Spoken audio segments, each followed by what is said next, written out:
Psixoterapiya nədir?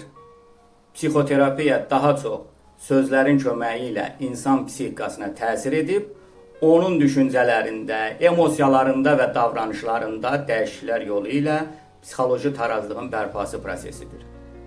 Psixoterapiya sadəcə problemlərdən danışmaq deyil, o həm də dərin transformasiya prosesidir. Psixoterapiyanın məqsədi bunlardır. 1. Düşüncə xətalarını və emosional problemlərin səbəblərini anlamaq. 2. İnsanı məhdudlaşdıran mənfi düşüncə və davranış modellərini dəyişdirmək. 3. Stres, depressiya və digər təşviş hallarını idarə etmək. 4. Daha sağlam münasibətlər qurmaq və özünü inkişaf etdirmək.